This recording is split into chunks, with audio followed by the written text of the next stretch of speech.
Welcome to the Digital Enterprise Society podcast, addressing all aspects of the digital enterprise, inspiring connection without boundaries and creation without limits.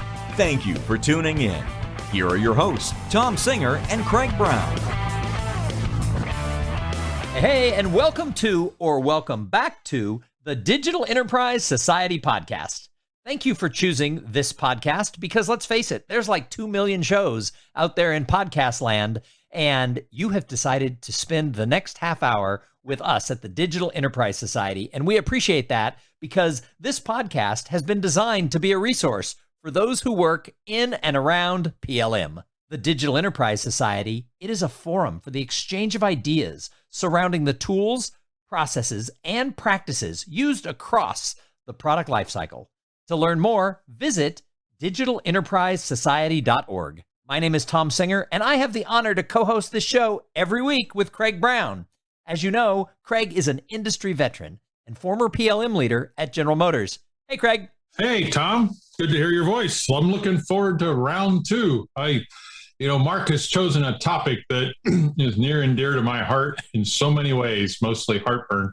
But anyways, let's go. Let's get on with this. These digital battles are fun. We have Craig on one side and Mark Pendergast on the other, talking about issues that matter to all of you out there in the world of PLM. Because every single week, we try to bring to this podcast interesting ideas that are going to help all of our listeners enhance and grow their careers. And this is the second in our series of the digital battle. And today we have the topic of customize your PLM or adapt to it. And on the one side, we have Mark Pendergast. He is the trustee for content at the Digital Enterprise Society. And on the other side, we have Craig Brown, who is our own co-host of the Digital Enterprise Society podcast.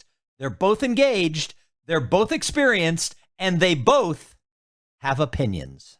So, yes, they do. So, to kick this off, hey, we'll start with you, Mark. Mark, why is this issue of customization even an issue?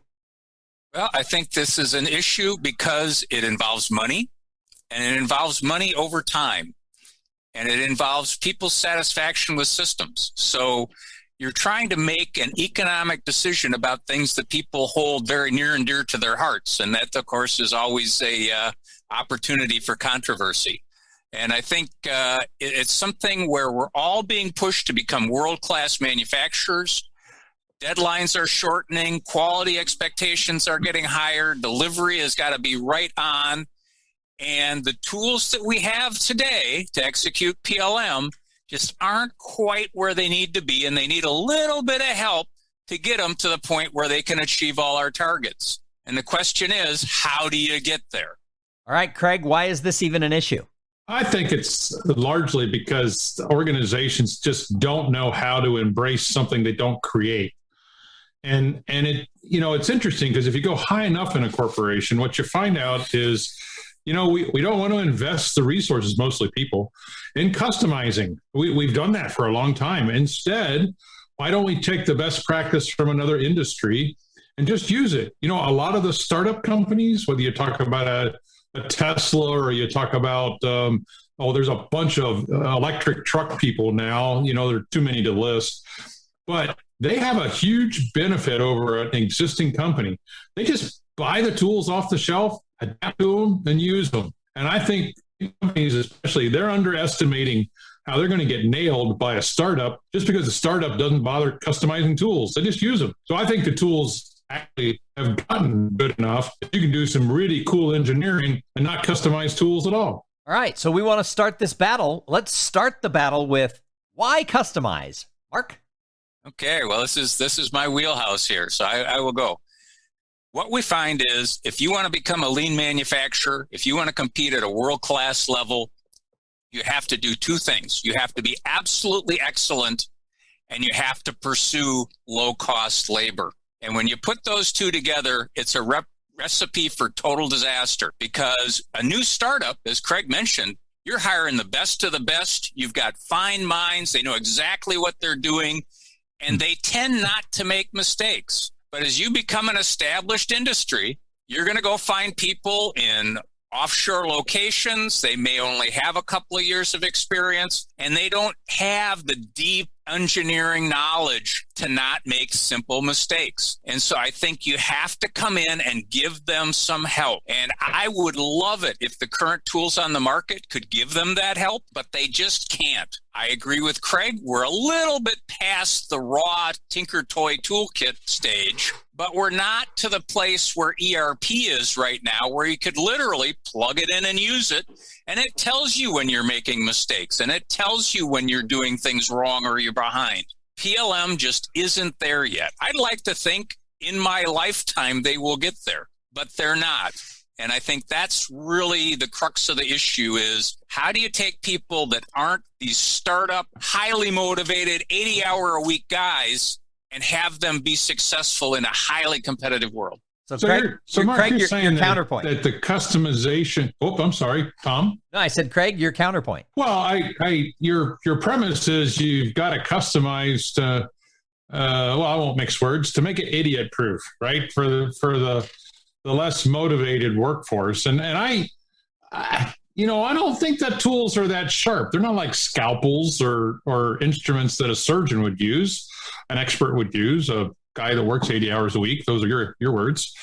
On the other hand, maybe part of the problem is, the tool companies, solution providers, a lot of us call them, are really good at saying all the cool things they can do, and yet they leave all kinds of warts around in their tools. And I think some of those warts, in fact, I would agree with you, they do lead to mistakes when people don't use them well. And so maybe we were talking about adopting or adapting.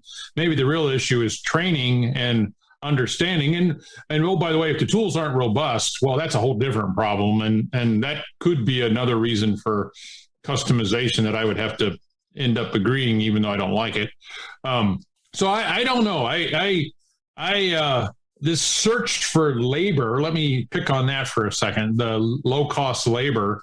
Well, where has that gotten us? There's a lot of dysfunction going on in our society because we did just that. And I think maybe that's another wave for PLM is to make people that are maybe in a higher cost labor market so effective that their product is still more cost effective than searching out, pieces from around the globe. And, the pandemic, if nothing else, taught us how susceptible our supply chains are to globalization and moving work. So maybe this is a great opportunity to go back to just adopt the tools, because, this other stuff about customizing for maybe a lower capable workforce is, I don't know. I think that's a weak argument. So that's my 2 cents. So if you're going to customize, what's the sweet spot? There isn't one. It costs too much. Even if you get it done right now and it sort of helps with the workforce thing we were just debating, the real problem is the life cycle cost. A generation later, so let's say a decade and a generation of tooling, and I know Mark's been through 3 of them, I think, a couple of which I was involved with. But my point is, okay, so you do it and you're fast and you're better quality at that new plant 2 years down the road. 8 years down the road, the people that made those customizations, well, they're like Mark, they've retired, or me too, for that matter. And there's nobody around to maintain them. The next generation sits there and goes, I don't know how it works. And I guys, I dealt with this. I sat my IT people down. I said, hey, how's this really interesting, complicated thing work? It was custom tool, by the way. And they're like, we have no idea. I said, well, then how are you going to figure it out? It was like dealing with a frog on a dissection plate when you're in high school, right? What did you do? You stimulated it with electric current to see which muscle moved. You got to be kidding me. This is what you got to do to maintain software, is experiment with it. So we don't know how to maintain it. So another big reason not to customize is we don't appreciate the life cycle cost, and we don't keep the workforce around to keep it working. They retire. Mark and I retired. So there you go. Don't customize, because you won't find somebody to replace us. So the answer is, because we have bad management that can't manage their business, that we can't customize. Well, that same bad management moved to lower cost labor, but never mind. Let's not go there. Okay. Well, I think I think you're missing the boat, Craig. I think all right. The problem, one of the big problems about this discussion is the fact that because it happens in an IT environment, people seem to lose their minds and they can't think straight. So I'm going to take you back to my history and say, let's move this problem to the factory floor where I used to work and gained a lot of my gut feel for things. I'm sitting on the factory floor and I buy this brand new shiny assembly line that builds product. And I go get my nice low-cost laborers and I put them on the line and I run it for a couple of days and I notice that it's creating defects out the back end. And so I go back and I yell at my people, don't make those defects. That's bad. And I do that every day for about 2 weeks, but the defects keep rolling off the other end of the line. And I'm noticing that it's taken a lot more people than I thought it was going to because the assembly process didn't get designed quite right. And so I'm a manager of that plant. And what do? Do I say, well, I'll just have to adapt to bad quality and bad productivity because, that's the way it came. And I don't want to risk the fact that I'll have a life cycle cost if I change that assembly line. So out on the floor, we say, I don't care what it takes to get good parts out at a reasonable rate. I'm going to do it, and I will eat that cost. And I make a cost-benefit analysis of owning these customizations for the rest of my life, or this tooling. Whose life? The life of the tool, the life of the manager, the life of the person making the change? Okay. Every piece of equipment on the floor had the design package for the machine stuffed in the cabinet. Every machine was tweaked to make it run just perfectly. And that was a big cost because you had to go into the prints for every machine to try and figure out how it was working. But everyone hit every lick as you're customizing each machine. And this wasn't software customization. This was literally rewiring the machine, changing its tooling to make it function correctly. And I knew I had to live with that for the life of the machine. And I had 24 totally different machines, but each one ran perfectly. And I was willing to eat that cost because the cost benefit was very, very obvious to me. Mm-hmm. It was good parts versus bad parts. When you go back to the IT realm, and I think, Craig, you've hit on this several times, it's hard to measure what you're getting back for that customization.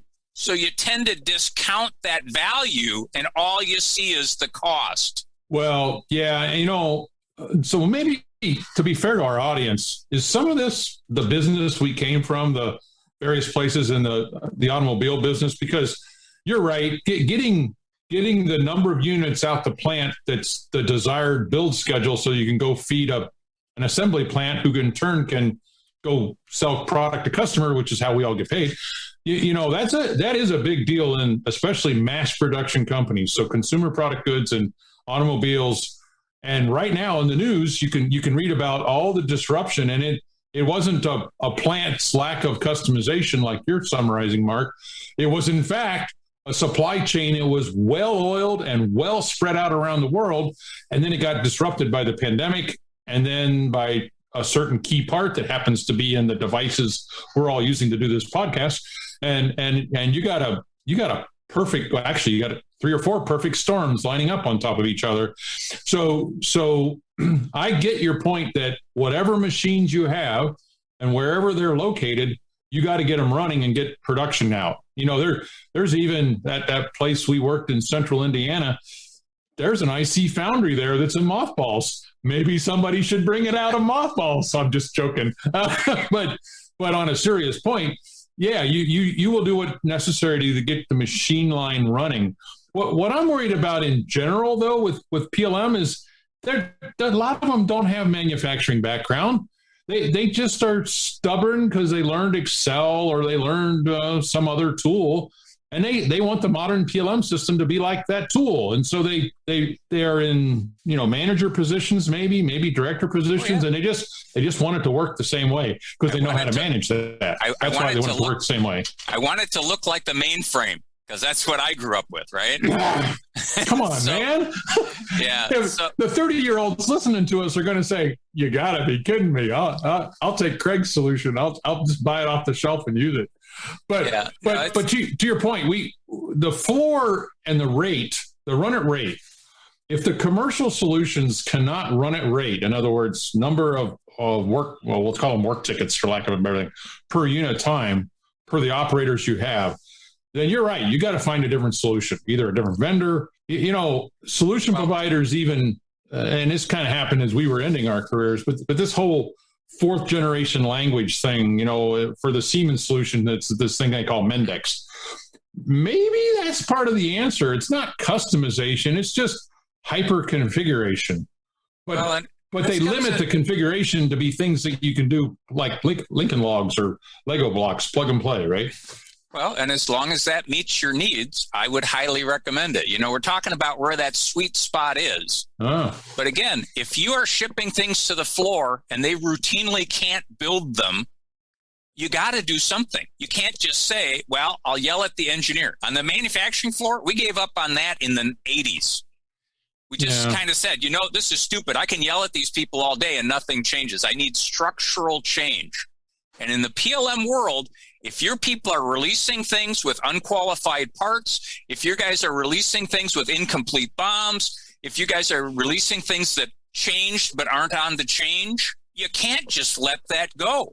And the only answer we have today is throw an army of low-cost people looking at it with a big checklist, or you write a customization that doesn't let them do it in the first place or catches it as you're flying out the door. And that sweet spot is basically where you're catching enough defects that you're running at the level you want to run at, and it's not costing you an arm and a leg. So do you have that problem that I was alluding to, where those customizations, if you will, the work instructions that help the operator improve their throughput, is that maintainable by the next guy, the next person who takes over the enhancement of checklists?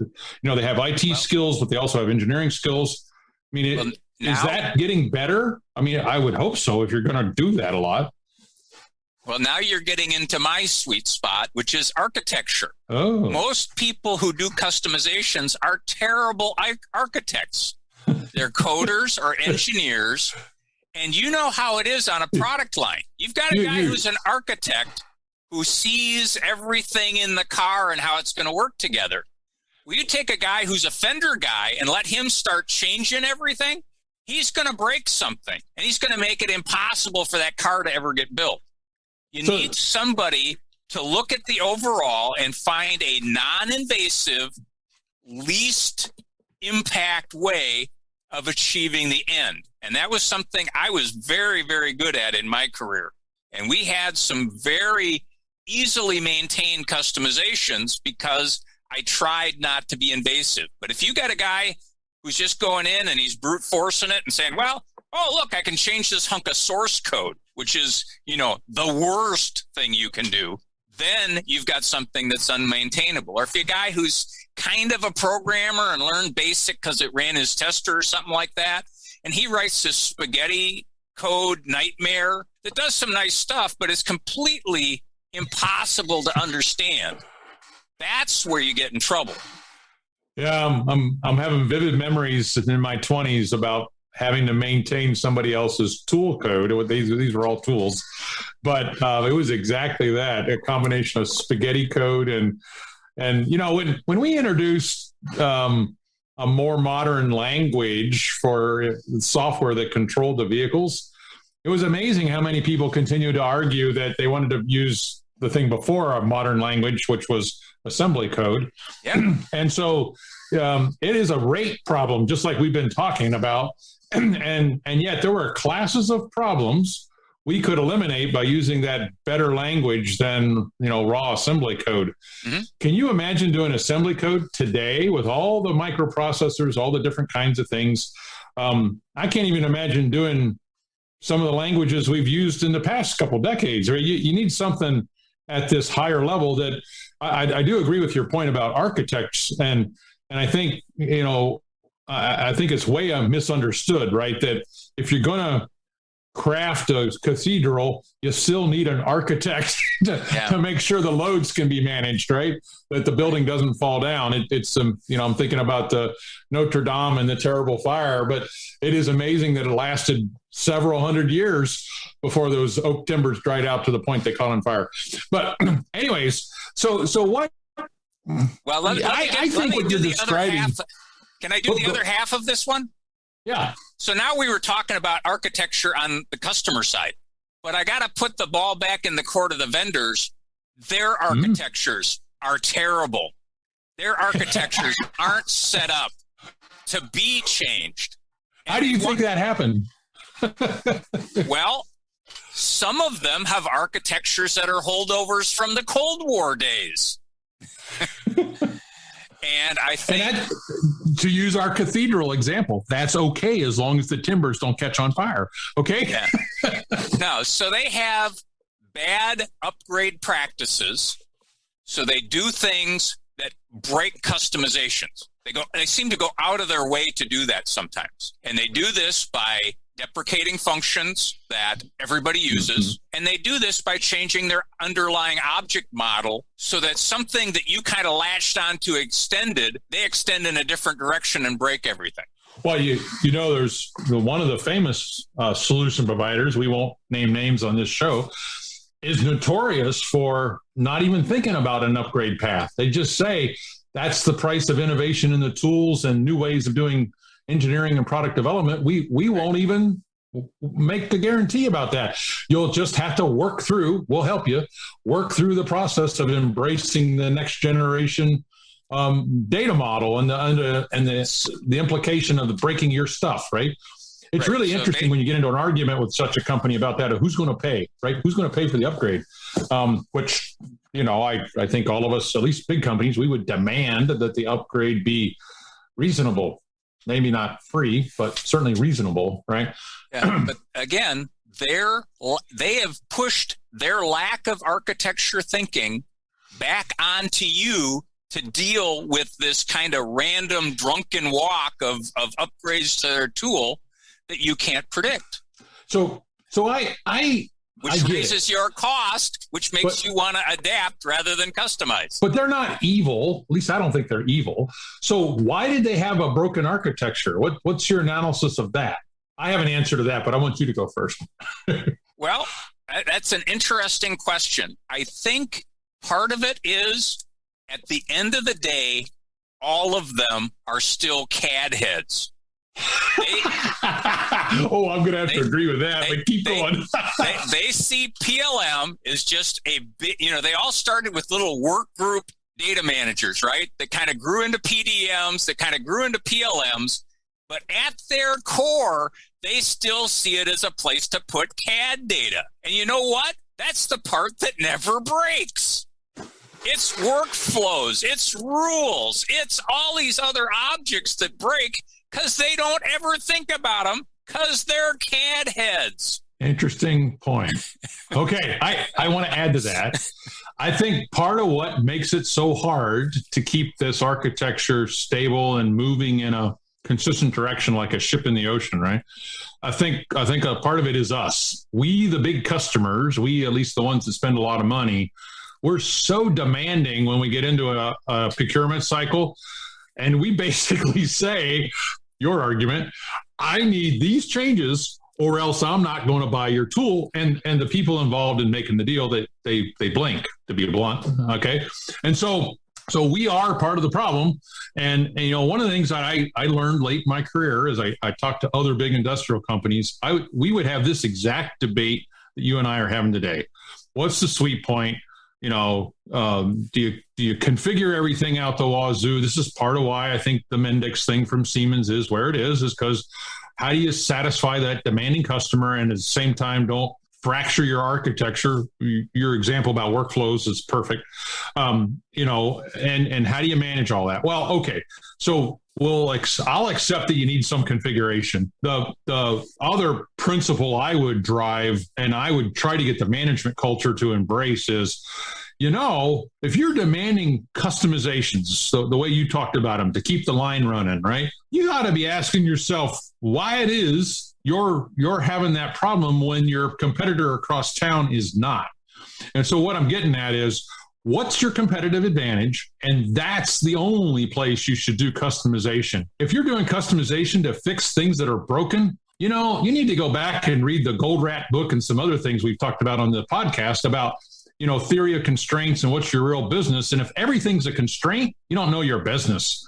So I would also say management's got to know the constraint, and they got to optimize for the constraint. If you don't know what that means, go read Theory of Constraints, and then focus on the only customization. And I would try really hard to make it a configuration so that it's easier to maintain, that you allow is something that's on your critical path. And oh, by the way, if your critical path changes, like the whole thing happening with electric vehicles and get rid of internal combustion engines, okay, cool. The constraint changed. Go right back to your PLM tools and all the rest of them and say, okay, where's the constraint? Let's work on that. All right, as we wrap up this battle, I'm going to give you each about 30 seconds. My last question. So, Mark, we'll start with you. Is customization, is it worth the cost? Can you afford it? And then any last word you have about this battle? Okay, I think you have to afford customization. The world is too demanding to let garbage get out of your PLM system because that just drives garbage into the plant. The trick is, do good investment analysis. Is this a good investment or is this stupid? And then track the performance of that customization over time. As you then see every year over year, you're saving 2 man-hours a week, and that equals X. And my next upgrade, I'm going to spend 20 hours. Does that pay back or not? So I think the battle was a good one. I'm glad Craig and I actually battled this time instead of having a love fest. I was going to say, battle one, you agreed a lot. Yeah. No, I think this is how people learn. Here's my last thought. Man has been customizing his environment for tens of thousands of years. We're going to stop that because some software vendor says his architecture can't support it? Yeah, of course not. All right, Craig, same question for you. Customization, can you afford it? And any last words about the battle? You can't afford it. It takes too long. You may be better in the short term because you can, in quality management systems, you talk about corrective action and immediate corrective action to keep the plant going. And then you talk about the preventative action. What makes the long-term effect? And I think in the preventative action world, you really need to partner with your solution vendor or vendors if you got a couple, and you just need to teach them. This is why this is a big deal on my plant floor and why I can't have your PLM system producing garbage, and then work with them. Not, don't threaten them necessarily, but literally work with them so that you can keep using a commercial off-the-shelf tool and only configure stuff when it's your constraint. That last point I made, only there. That's the only one you can afford when you look through the whole life cycle. And I'm talking about decades, not 3 years, or keep the plant running. Well, Mark Pendergast and Craig Brown, thank you for being here on the Digital Enterprise Society podcast for the Digital Battle Round 2. I'm looking forward to Round 3, and I know so is all of our audience. Hey, and for everybody, make sure that you check out what the Digital Enterprise Society has coming up on June 17th. They have a webinar that you're not going to want to miss. You're certainly going to want to be there for this one, and you can sign up at digitalenterprisesociety.org. It is the future of configuration management with Scott Wortell. So make sure that you check that out and come back here every single week where we're going to have more thoughts, ideas, and information in and around product lifecycle management. The Digital Enterprise Society, it is the place for the exchange of ideas around digital manufacturing tools. Go check us out right now at digitalenterprisesociety.org. You've been listening to the Digital Enterprise Society podcast. Learn more about what you've heard here today at digitalenterprisesociety.org. Join us again next week for more connection without boundaries and creation without limits.